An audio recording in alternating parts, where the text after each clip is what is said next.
je m'appelle Alain Severy. Je viens du Zimbabwe, mais également de Colorado, aux États-Unis.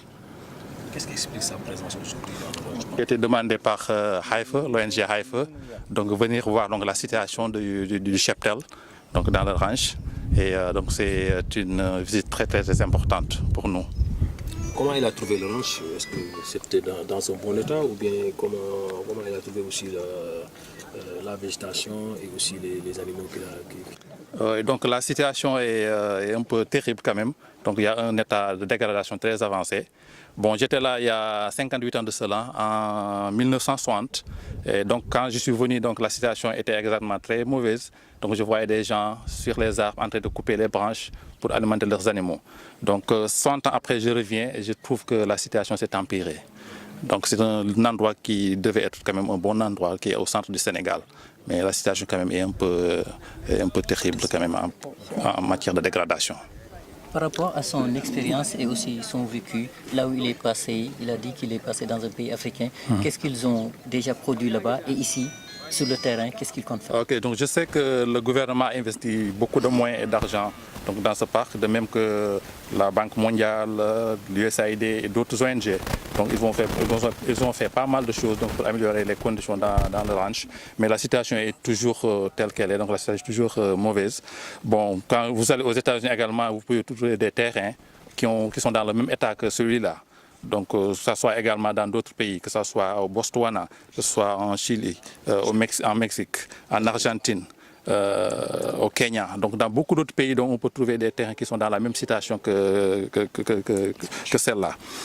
Donc, vous savez que, par exemple, il n'y a que 20% donc, des terres qui peuvent produire les pâturages. Donc tout le reste, 80% qui reste, c'est plutôt la vie sauvage ou bien des forêts, etc. Ou bien pour le bétail également. Donc, mais quand même, c'est une situation qu'on trouve dans beaucoup d'autres pays. Donc c'est pas seulement ici. Avec le manque de pâturage qui se fait actuellement dans la zone, est-ce que vous, en tant que technicien, vous êtes prêt à mener des études pour pouvoir diversifier ces cultures fourragères-là, pour notamment résoudre cette question, la sécurité alimentaire que souffrent vraiment les Ok, exactement, c'est la raison pour laquelle on est là. On n'est pas là juste pour discuter, on est là donc pour essayer de voir, de trouver des solutions. Parce que d'après mon expérience, les années que j'ai passées quelque part dans le monde, donc dans beaucoup de pays où il y a la même situation, les gens ont tendance à blâmer les changements climatiques ou bien à blâmer donc le surpâturage ou bien la pluie. Bon, le manque de pluie. Bon, c'est vrai que la pluie n'a pas cette efficacité qu'elle avait avant, mais quand même tout ça n'est pas à l'origine de cette situation. Et on a pu trouver donc la cause en 1966 au Kenya. Donc on s'est rendu compte que la raison principale c'est plutôt le bétail. Non, la seule solution, c'est le bétail. La seule solution, donc, c'est le bétail. Donc, c'est le bétail, donc, la gestion du cheptel qui est la seule solution. L'animal est la solution. Donc, l'animal est la solution. Quand il est bien utilisé. Donc, quand il est bien utilisé, quand il est bien géré. Nous allons discuter avec vous, nous allons vous écouter et nous allons donc trouver une solution qui tourne autour du cheptel, du bétail, parce que c'est la seule solution. Donc avec la gestion, c'est la solution qui va nous permettre d'avoir une meilleure gestion du ranch, mais également avec la gestion intégrée avec tout le monde, nous allons essayer quand même de trouver une meilleure solution en vue d'améliorer la vie et les conditions dans le ranch.